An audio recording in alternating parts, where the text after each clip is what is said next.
Hello board game brothers and sisters, I'm Adam Singer and welcome to another episode where I'll be letting you know of all the board games launching on Kickstarter and GameFound over the next week. And if you're new to the channel, we do this every week going over all the upcoming campaigns, so if you want to stay up to date, this is definitely the place to be. But before we get started, I do like to go over some new announcements and discoveries that I just found out about over the past week. And I do have one to announce, but I did find out about this one a few weeks ago, I just forgot to mention it. But there will be another game coming from CMON, and this is going to be for Stranger Things. I don't believe this one's going to Kickstarter at all. I think this one's going straight to retail, but this one is interesting because it is coming from Rob Daviau, and I believe the last game that he released with CMON was Cthulhu Death May Die, which is one of my favorite games from CMON. So this one might be one to look forward to, especially if you're a fan of the franchise. CMON hasn't posted too much about this one just yet, but I know that they did just run a live stream over on their YouTube channel where they did get into some of the details. I didn't get a chance to check that one out myself, but it's there if you want to know more. But this one will be launching some point in 2023. I imagine in the first quarter if they're already talking about it, but like I said, I think this one's going straight to retail, but there'll be a lot more info once we get closer to the release. Other than that, I think we do still have a couple solid weeks of games launching, so make sure to stay tuned at least for the next couple episodes. It's going to slow down in the month of December, but if you're looking for some more board game content to watch while the Kickstarter games slow down, definitely go ahead and check out Board Game Co. because I know he has a ton of topics and videos that he's been looking forward to recording, and with a bit of extra time in December, it's always a good opportunity to get some of those out. As always, I have links to his channel in the description below, but that's all I have for an intro, so let's check out the campaigns. And the first campaign we have launches on November 21st, and this one's called Cube Monster, and this plays 1 to 4 players and takes about 1 to 2 hours to play, and this is a competitive game where players are going to be trying to be the first to race up the cube mountain, and in order to do that, you're going to be collecting cubes in order to help you generate more cubes, because each level on the mountain will cost you a certain amount of cubes of certain colors in order to climb, and the mountain is also protected by a cube monster that you're going to have to periodically make offerings to, increasing those offerings as you get higher up the mountain.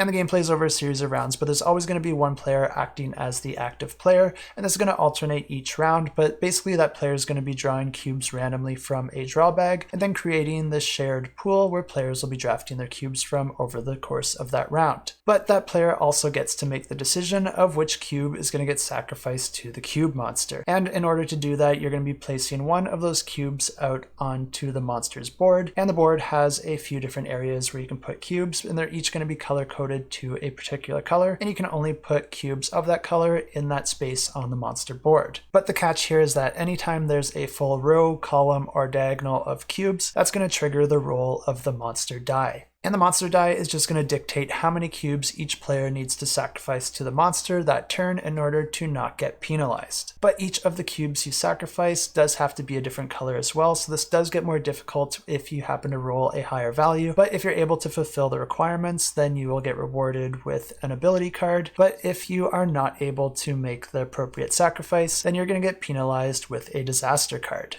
And the ability cards will give you different advantages or different ways to break the rules, or just allow you to be more flexible with your resources, while the disaster cards will usually harm your resource generation engine or limit some of your abilities moving forward. But once all the players have drafted their cube, there's a few actions that players can take as many times as they like. They can trade in any 3 cubes to gain 1 cube of whichever color they like. They can spend cubes to build different structures, and the structures are really how you start building your engine because they are going to cost you cubes to build, but then they can do different things like help you generate more cubes whenever you draft a cube in the future, or they can gain you more ability cards, or even allow you to trade in 2 cubes for 1 instead of 3, and they can even allow you to be a little bit more flexible with the offerings you make to the monster, letting you contribute cubes of the same color instead of all of them having to be different. All your structures will be built on your own personal player board, and they all require different combinations of cubes in order to build those structures. But you may not want to spend all your cubes building structures because you will also need your cubes to climb the mountain, and you can only do that once per turn, so you're going to want to be efficient with that. And not only does climbing the mountain help you get closer to winning the game,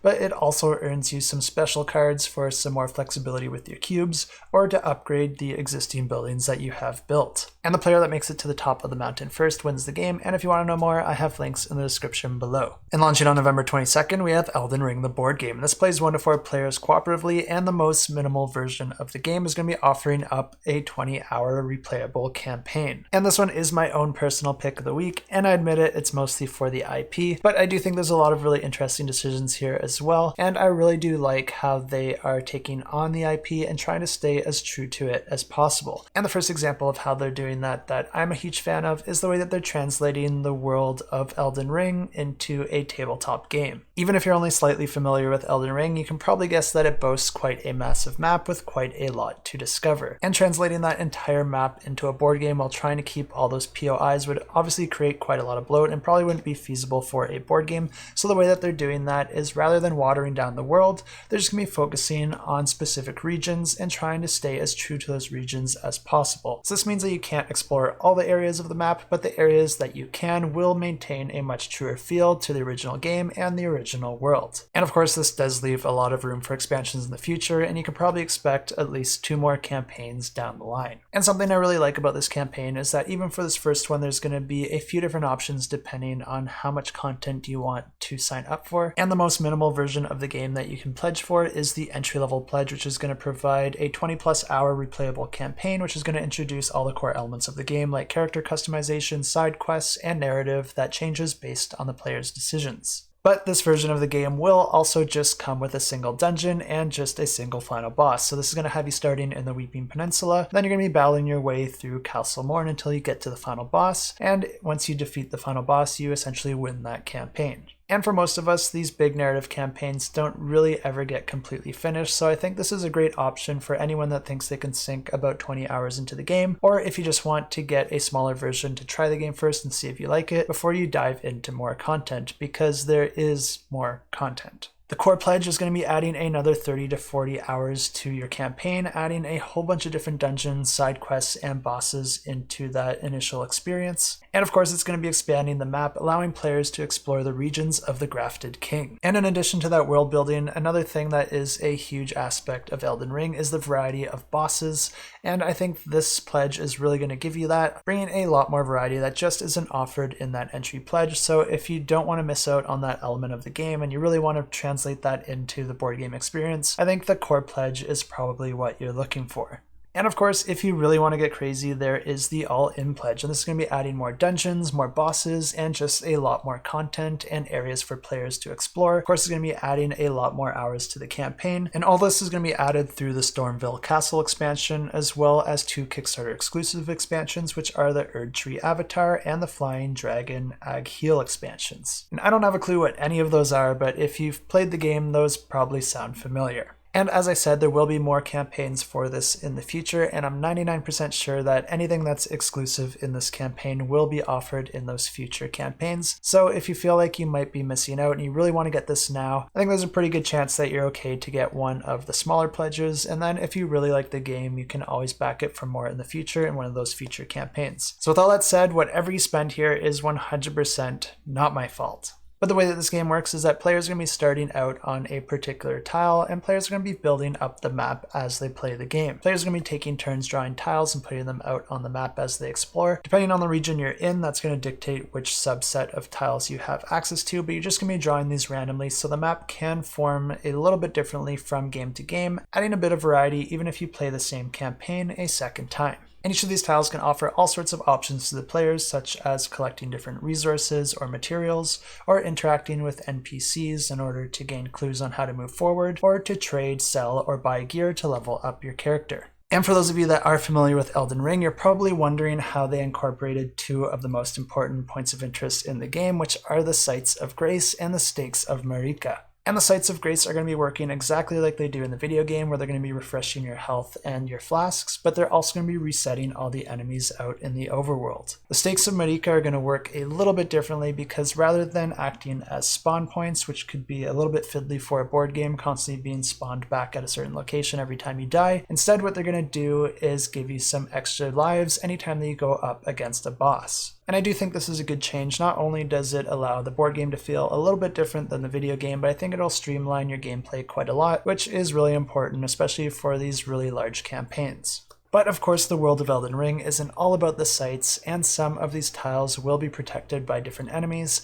and you will have to fight against those enemies before you're able to explore what the tile has to offer. And the combat in this game is one of the reasons I made it my pick of the week. I think it's offering something unique that I haven't really seen before, and it's a little bit more advanced than just rolling dice. But before I get into that, I do just want to mention how the story is going to be unfolding and how players are going to be guided through that overarching campaign. And the way that this is done is through the guidance of Grace deck, and this is going to provide a whole bunch of different cards that players are going to be going through sequentially. Some of the cards can be standalone with a few different options of how to fulfill it, while other cards can chain off of each other, creating different paths or evolving and progressing over time as you move through them. So you can think of this deck as your main quest being revealed to you little by little in sequential order, depending on the decisions that you make, and then all the side quests are going to be offered up through different areas on the board, on those different tiles, as you interact with different NPCs and explore these different regions. And another huge element to Elden Ring is the character creation and the amount of flexibility that the game offers you when it comes to deciding what kind of weapons you want your character to use and what kind of skills that they have as they develop throughout the game. And this board game will be offering you that same level of flexibility, but this is all going to be done through deck building.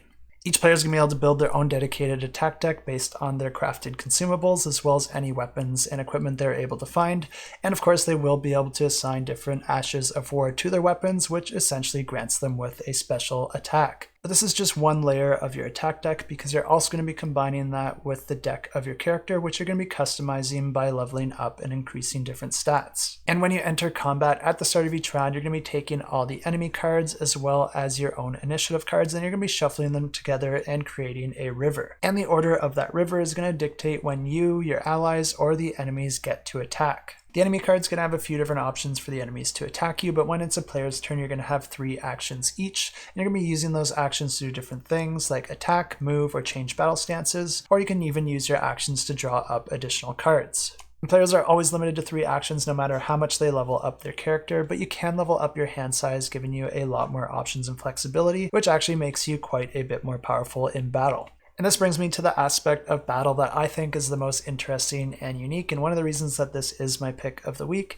and that's because battle doesn't take place on a specific map or board. Instead, every player has their own ring-bound quest book, and whenever you get into a battle with an enemy, you're going to be getting your own personal book and then using that to fight the enemies. This means that if a single player gets into a battle, they can just resolve that battle on their own in their quest book, while the other players are still exploring the board and taking their actions at the same time. But another really cool thing about this is that if multiple players are involved in the same battle, say in a boss battle, you're actually going to be sliding your quest books together to make a larger battlefield. And the way that these quest books work is that there's going to be a whole bunch of different pages depending on the location and the enemies you're going up against, and you're going to be turning to the appropriate page. And this will always present the players with a specific battle grid, but there can also be some additional rules, rewards, or objectives that the players might want to be aware of. And the way that these grids work is that the enemies are going to be moving around on the top portion of the grid, and then the players are going to be moving around on the bottom. And each row on the grid doesn't represent your relative location, instead it represents your current stance. And since there's 3 different rows on a player's side, that means that there's 3 different stances that players can be in. The topmost row is the most aggressive stance, which allows you to do bigger hits and bigger damage,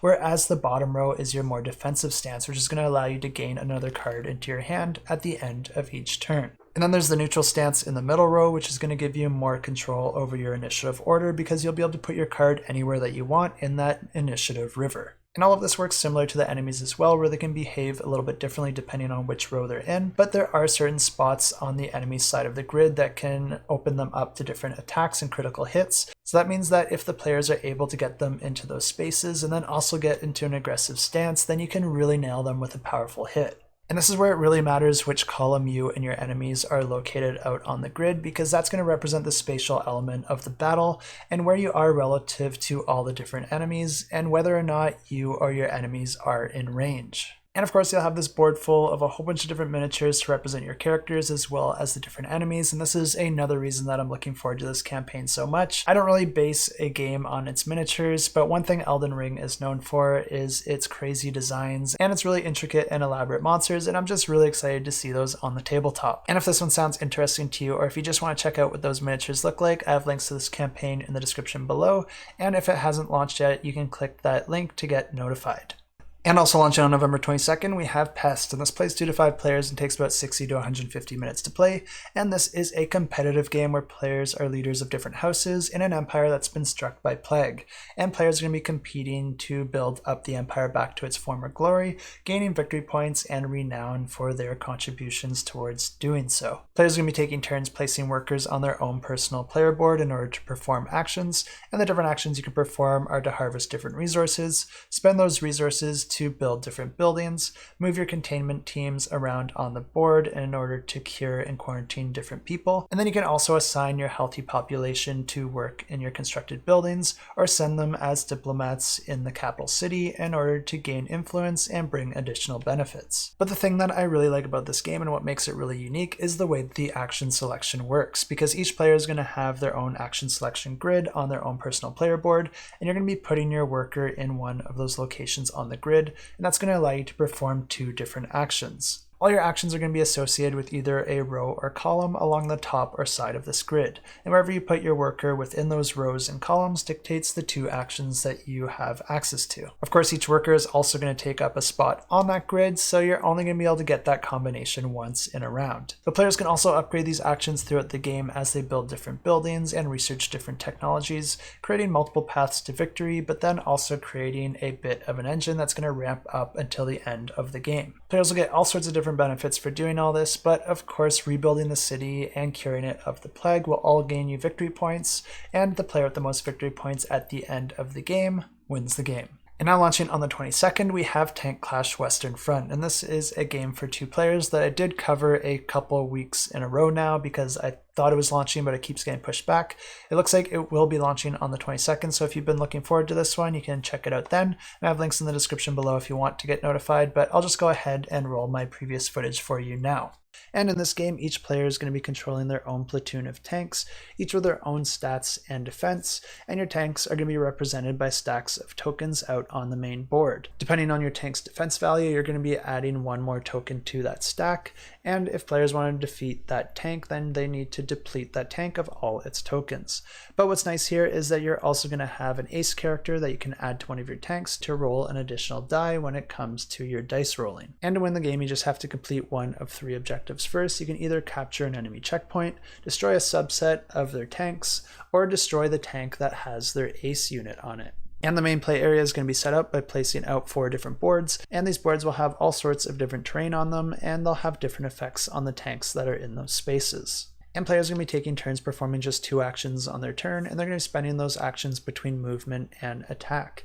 And if you're attacking, you're going to have some sort of range, and then you're going to be resolving that attack using dice rolling. And if your tank's able to roll multiple dice, that's always beneficial because you'll always be able to take the value of the highest die, and the dice don't directly correlate to damage. Instead, they all correlate to some sort of action. Most of the actions do deal damage, but some of them might have other effects like pushing your opponent back a space. And anytime you deal damage, you just put a damage token out on that tank, and every time a tank is dealt 3 damage, it's going to be removing 1 token. And players can also gain morale cards by completing different feats or certain dice rolls, and you can also spend those on your turn in order to perform whatever ability it grants. And the first player to complete one of those 3 objectives first wins the game. And also launching on the 22nd, we have World Stitchers, and this plays 1 to 4 players and takes just 20 to 40 minutes to play, and this is a competitive game of tile placement. And the way this game works is that each player is going to be starting the game with 3 tiles, and there's also going to be 3 tiles out on display that players are going to be drawing from throughout the game. But at the start of the game, players are going to be choosing one of their 3 tiles to put out in the main play area to start the tile pattern, and then you're going to be putting one of your meeples on one of your tiles. All of these tiles come in the shape of an isosceles trapezoid, and they each have 2 different types of terrain on them, and there's pretty much no placement rules. You can put these however you want as long as they connect to another tile. But after all the players have put out their first tile, your remaining tiles are going to work a little bit differently, because rather than placing those on a future turn, you're just going to be putting those out in front of you,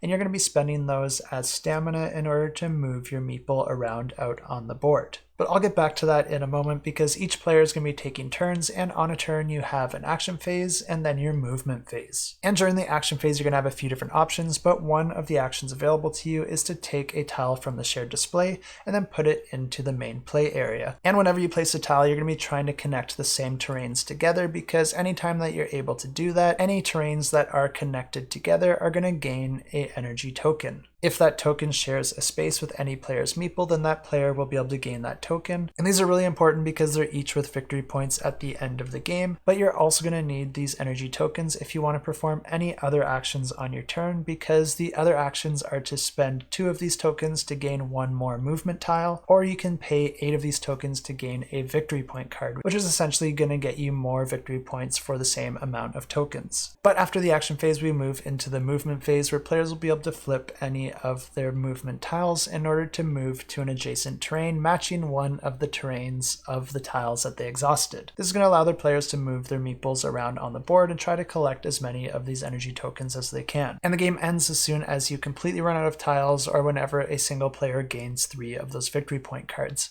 At that point, the player with the most victory points wins the game.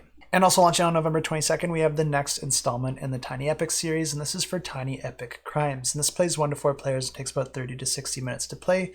And this is a film noir crime deduction game where players can play it either cooperatively, trying to solve crimes together, or they can play competitively, trying to be the first to crack the case. But either way, players are going to be racing against time, trying to collect evidence from around the city, and then use that evidence to eliminate suspects from their suspect pool. But of course, all the other criminals in the city aren't going to stop just because you're in the middle of a larger investigation, and players are going to have to juggle their time addressing those other issues, but you will be rewarded for each of those that you're able to resolve. And I do film all these videos before these campaigns launch, and sometimes there's not a whole lot of info out yet, which is the case for this one, but this is a Tiny Epic game, which means that they're really trying to create an experience and then distill it to its smallest form. So if you're a fan of bigger, more elaborate games, there's probably other murder mysteries that you could explore, but if you want something that's really quick to teach, really quick to set up, and still gives you that core experience, these Tiny Epic games do a really great job of that. And because of their previous success at doing this, it's no surprise to me that this one is also our Discord pick of the week. So if you're a fan of the series, or if you just want to check it out, I got links in the description below.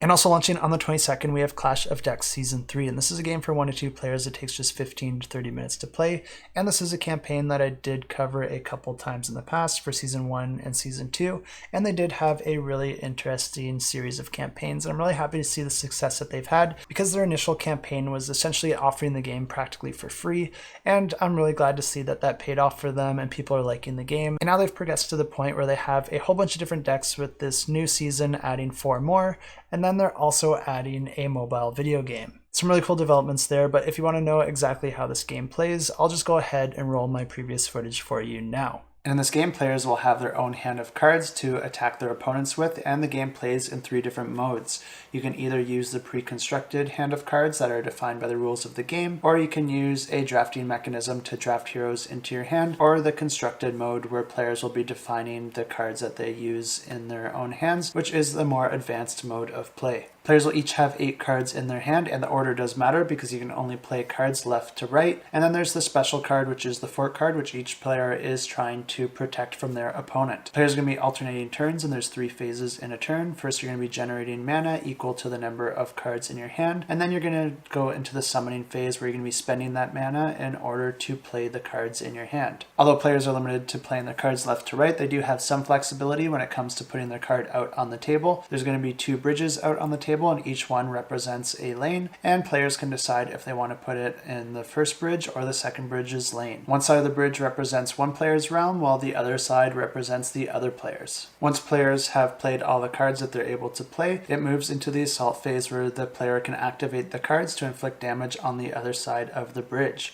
Cards do replenish all their health at the end of a turn, so you're going to want to try and inflict enough damage to deplete a card's health completely and send it back into your opponent's hand. If there's no more cards left on your opponent's side, then your damage will be inflicted on their fort. And this has a really interesting health tracking mechanism because the health of your fort is going to be represented by its position in your hand of cards. Each time you inflict damage on the fort, it's going to move a card right in your opponent's hand. And once it reaches the end twice, that fort is destroyed and you win the game. I love seeing card battlers that do something a little bit differently, and this one definitely is. So if it interests you, don't forget you can check out the campaign in the description below. And this last campaign I think is launching on the 23rd, but I'm not going to get too much into this one because it's just adding solo modes to games that already exist. But this is a solo mode expansion for the games Mysthea as well as Icaion. If you want to know how either of these games play, there's videos on the campaign page and a ton of options out on YouTube.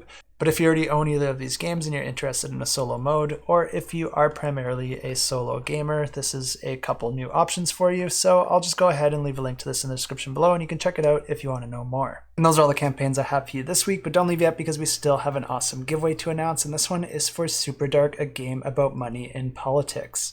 And this one looks really interesting. This is a deduction game where players are going to be put onto separate teams in secret at the start of the game, and then each team is going to be contributing funds towards different politicians in order to try and sway those politicians to their side. Each of the politicians is going to have a funding goal that they're trying to hit, and each of the teams will be contributing towards that funding goal, but one of the teams is also trying to corrupt that politician. And the way that they do that is by crossing a certain threshold of funding that came specifically from that team. One team wins as soon as half the politicians are corrupted, while the other team wins as soon as half the politicians are funded without corruption. And this giveaway is going to be for the Citizen Pledge, which gets you a copy of the game and all unlocked stretch goals. And to enter this giveaway, just leave a comment down below with the hashtag DARK, and let us know where you're going to be contributing your funds during this Black Friday. Is there anything that you're planning to buy? For myself, I'm always on the lookout for good board games, although there really isn't many great Black Friday sales in Canada. But Best Buy did have some pretty nice discounts on PlayStation 5 controllers, and both mine are broken in different ways, so I went and replaced one of them. But now I have no excuse when I'm being carried by my teammates.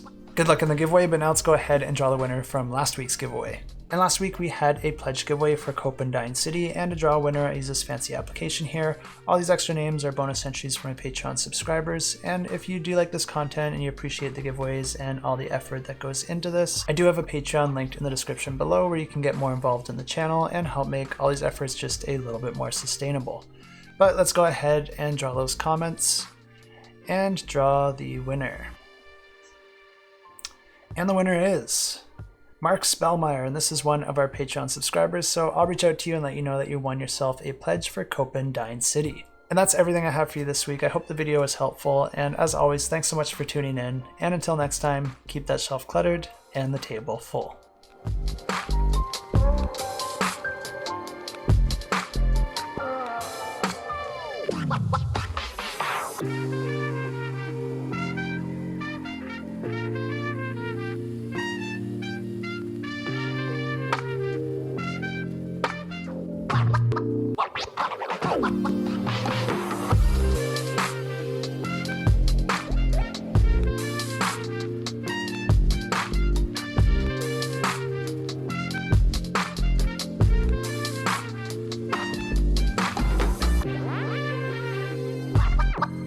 Oh.